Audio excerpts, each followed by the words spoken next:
I remember when I lost my mind. There was something so pleasant about that place. Even your emotions have an echo in so much space.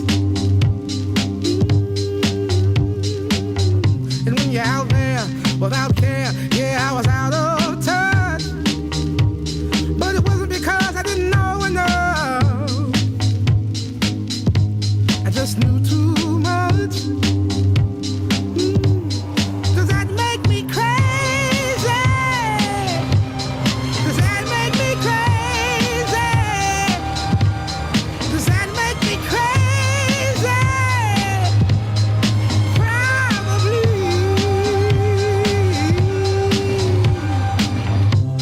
And I hope that you are having the time of your life. But think twice. That's my only advice. Come on now, who do you think you are? Bless your soul. You really think you're in control? Well, I think you're crazy. Hey everybody, it's actually Monday, April 7th, 2014. It's 3 days actually before my birthday, which is going to be kind of cool. I got a couple days off when this is coming up. So I want to talk to you more about what was going on with me with the Meniere's disease that they diagnosed me with and everything. So this is, I got to go through a chain of events. Because I left off probably where things were getting pretty bad for me. And I went back for my neurologist follow-up and, told him the 2 weeks are up and my symptoms weren't away, my inner ear problem wasn't away, vestibular dysfunction, whatever he called it. And, he just said, oh, it was probably going to take another 6 to 8 weeks. It might be a little bit more centralized then. And he prescribed me physical therapy, which honestly didn't help me one bit. They gave me a couple exercises, what they told me to do. Said, oh, well, see if you're having problems sitting down with a chair, in these chairs that you're sitting down with, just do this for about 90 seconds and your inner ear issue will go away. And, oh, okay, fine, that's whatever. And then after that, do this. And, try to follow, something with your eyes, just like this. And it made no sense to me. Then, during the physical therapy sessions, they having me do more, and they were having me stand up to do it.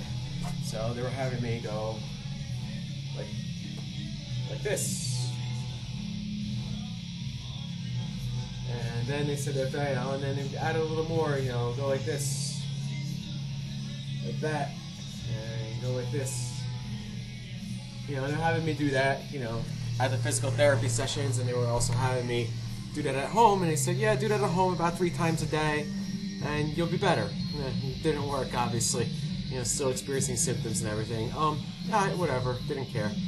I started noticing at the time I was having bad sleep habits, like I was talking about in the previous videos, where I was falling asleep like 8:30, was getting really tired, and starting to wake up at, 4 o'clock in the morning, whatever. I was getting a lot of sleep at that point.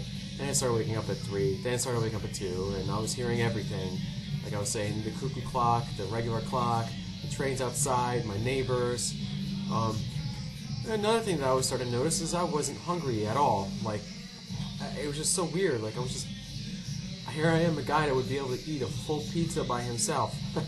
And I wasn't hungry at all. I had no desire to eat anything, My extent was, I'll have a banana or something like that. Probably attributed to the weight loss that I was talking about, but it's just very strange that this was happening. Still having a weird issue in my head and everything, so I went to ENT. ENT did a hearing test, and I told him I felt like the issue was more on my right side, but the funny thing that he told me was that I had hearing loss, inner ear hearing loss on my left side. Alright, sure, yeah, okay. And then he prescribed me, he didn't prescribe me anything. I told him stuff that I tried taking, and he said, that's probably what I would have given you anyway.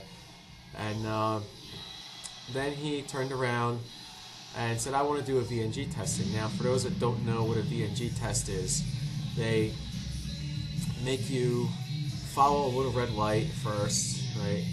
Then they put goggles on you and shut your eyes so you can't see anything. All black. Then they have the little red light right in the center, and you have to follow it with your eyes as your eyes are covered. Then after that, they lie you down, have you do the same thing with that. They want to check for your nystagmus or whatever it was. I think that's what they call it. Then they stick things in your ears. They stick one thing in your ear, and they said it's going to be about for a minute. They blew warm air in the right ear and warm air in the left ear. Then after that, cold air and cold air, each time 60 seconds. And let me tell you, that is the most torturous thing I've ever been through in my entire life. I absolutely never want to go through that again. Ever, ever, ever. Only for them to find out, yeah, we can't find anything. They wrote down, I think, on their peripheral vertigo.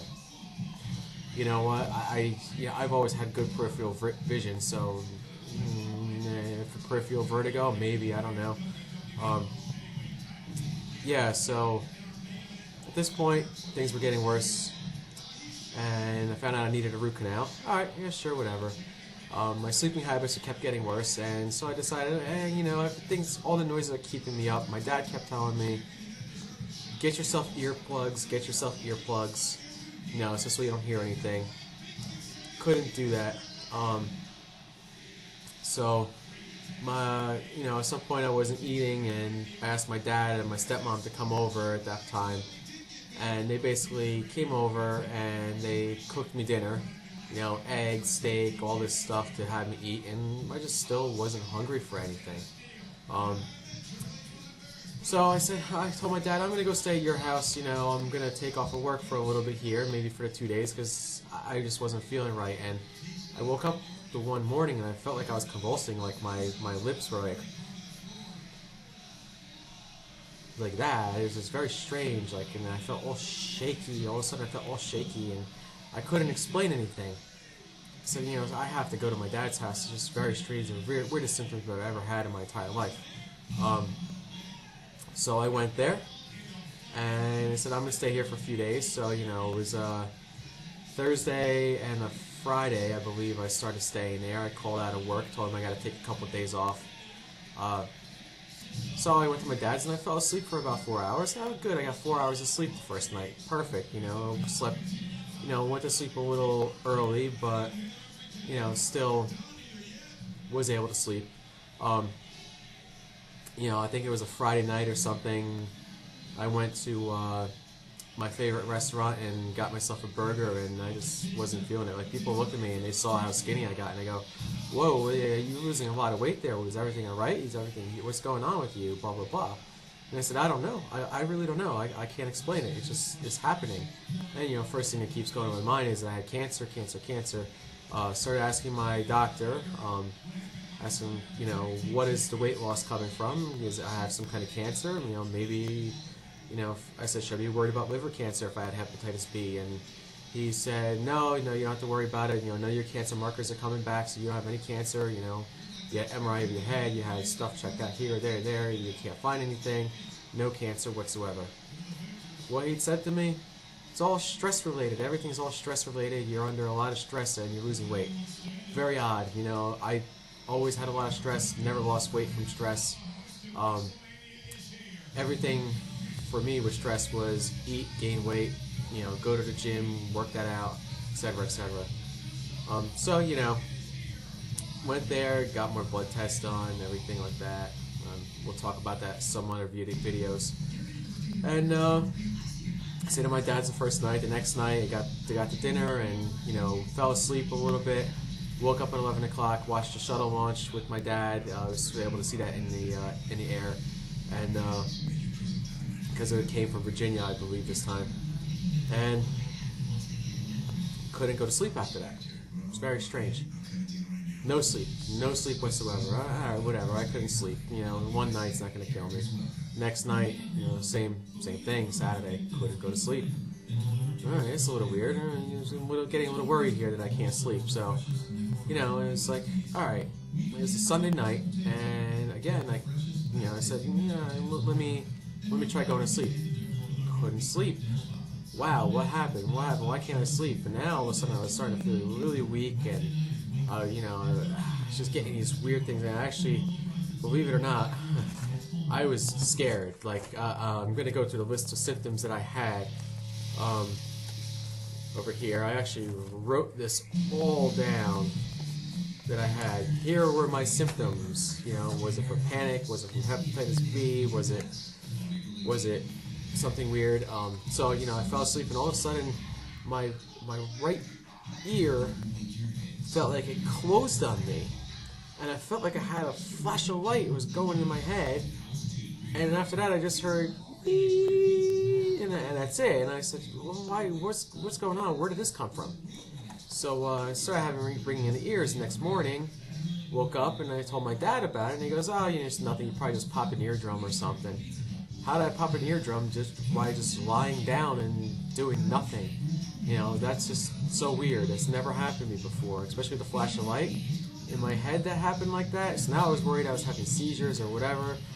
Or some past had an aneurysm. Everything was going through my mind. So, what is this? A panic attack? Is this? Is it that? I can't really read most of what was happening, but here's what started happening. So I got ringing in the right ear. I had insomnia. I had very shaky hands, which I still had that. And just right there, I started thinking, do I have Parkinson's disease? Maybe I have Parkinson's disease. I don't know. Neurologist would have seen that, right? I told him it feels like my right ear was going to close on me. It was happening all the time now. I had lost of balance when sitting down in chairs. My mind was overly anxious. I actually felt like I was dying. It made me scared and kept me up. My stomach was gurgling all the time. I was having calf spasms when lying down. Sometimes my feet and hips were spasming too. I was clenching my teeth at night in bed, and it was making my teeth feel weak. I was having a weight loss, and I was eating, at this point I went to my dad's, and I was eating 3 meals a day, but it was still there. Desired decreased appetite, the light flash in the head, which prevented me from falling asleep for whatever reason. Increased noise disturbed my sleep. I was having heavy breathing. I started noticing that my stools were very, very tiny. I was going to the bathroom and it was just very tiny. It wasn't normal. I was having frequent urination at night. I was going every 20 minutes. It was terrible. My left eye was twitching all the time. So I can't read what else I had over here. I was thinking I was having Parkinson's disease because of all this. I actually wrote a letter to God at the time. I'm going to try to read what it all says here. I said, "Dear Lord, please help me get through this difficult time. I would like for all these symptoms to go away. I beg and plead with you, God, to make this happen and cure me of all my symptoms in this challenging time in my life. I have many things I still want to do in my life with my current family, friends, and I would love to be able to settle down and start a family of my own one day and live 40 to 50 more years to be with them. I have been praying and begging with you every night and will continue to do so. And when you have helped me or healed me, I will continue to do so and will make necessary lifestyle changes to make sure that God and Jesus are priorities in my life. Please hear my cries for help through this prayer and this letter. I will leave this letter by my side until I feel cured, as I believe." I actually leave this. I'll show you this wallet. It's a little, it's a little torn up right now, but that's basically the letter right there. At the end it says, "P.S. Please send me a sign that you have heard my prayers, read my letters, and I will be cured by your miracles." I was hoping God would work a miracle at this point. I keep this in my wallet every day, all the time, carry it around with me in hopes that a miracle does happen. So that's what was happening at my dad's house, and my stepmother was getting frustrated with me because I wasn't sleeping, wasn't eating right. I was working from their house all the time. It was getting pretty bad. So at one point, she dragged me out to go for a walk and just to talk with me and everything. She said, "Look, you're alive. You're walking. You seem like you're walking fine. You lost weight from dieting better, so you look great and blah blah blah." And I said, "No, I don't feel right. I don't feel right." She kept telling me, "No, you look fine. You lost a lot of weight. That's good." And I said, "No, I don't want to lose weight that way. I wanted to lose it the healthy way." And she's from another country, so she kind of didn't understand what I was trying to say.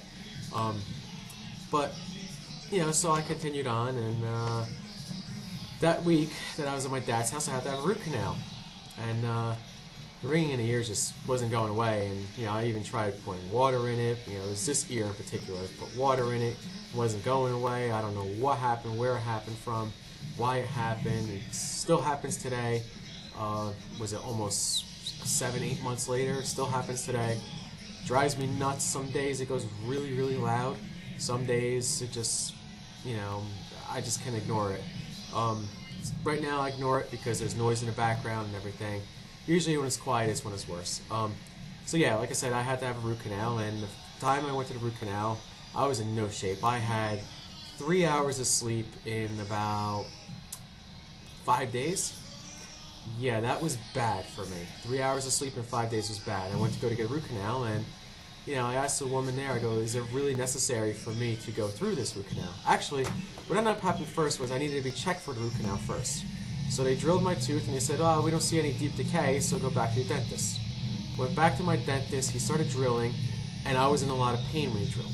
And he filled me up with Novocaine 4 times, and it didn't help.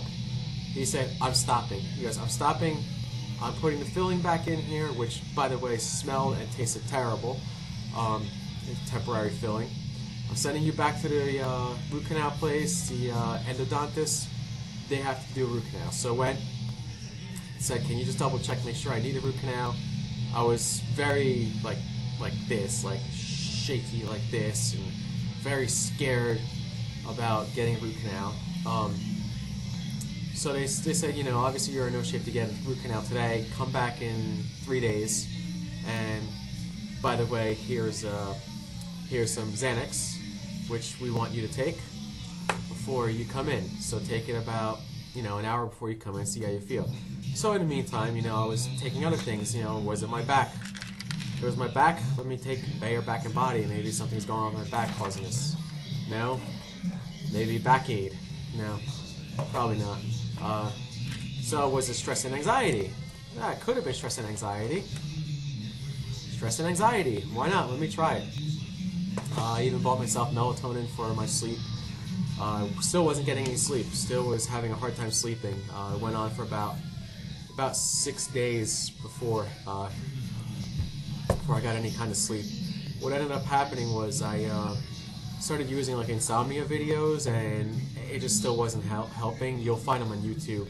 Any insomnia videos of hypnotism for insomnia didn't help. I would put it on a loop, and I would just maybe get 10 minutes of sleep an entire night for about 5 days straight, 6 days straight. Eventually went and got the root canal, toughed it up, whatever. And at that point, I said, okay, maybe this will help. Didn't help, didn't get any sleep. I was working from my dad's for about a week at that point. And I think at some point I just told my stepmom, "Look, I'm going back to my house." Or I told her, "I'm going for a ride. Let me see what happens." Actually, the day I had the root canal, the day I went to go get the Xanax, was the day before the root canal. And I said to my stepmom, I said, "I feel like I don't have much time left on this earth. I feel like I'm going to die soon." And she goes, "Don't talk like that. Don't talk like that." And, I said, "But that's how I'm feeling right now. I just don't feel like I have much time." So I told her, I said, "I don't know if we're going to live another few more months here." Mainly the insomnia did that to me. So, got the root canal done, and then after that, I told my stepmom, "Look, I'm going to go ahead and go for a ride and try to clear my head." So went for a ride. Just went to go do some food shopping at ShopRite, and I remember even ShopRite, everything was crooked in my head, like just walking down the aisle. You know, go to Dunkin' Donuts to get something to eat. Everything was crooked at Dunkin' Donuts. Thankfully, it's not happening now. I'm so glad that's not happening now. It's a lot better. Things are still messed up in my head a little bit though, you know, with heights and a lot of other nonsense. So I went home here, and I lie down on the bed. I think I bought like a new Justin Timberlake CD at CVS, the second one that he came out with, and I turned it on, and I lie down. I remember my neighbor next door. She saw me. I think it was the first time she saw me for a while. She had company over, and she parked the car behind my garage. So I said hi. And she had I guess work being done in her house, and there was a lot of noise. And I lie down on the bed, and I go, God, Jesus, just take my soul. Just please take my soul. I can't live this way anymore. I can't live anymore. I really need to die tonight or today. This was in the middle of the afternoon, and I literally felt like the soul was being sucked from my back. You know, my back. I was lying down, and that's how I felt. I felt it was just being sucked out of me. Then I fell asleep for 2 hours, and I was actually able to take a nap, which today I can't really take a nap because I still get sometimes that feeling like my soul's going to get sucked out of me if I do. So I'm kind of scared to take naps now, but I can at least sleep through the night.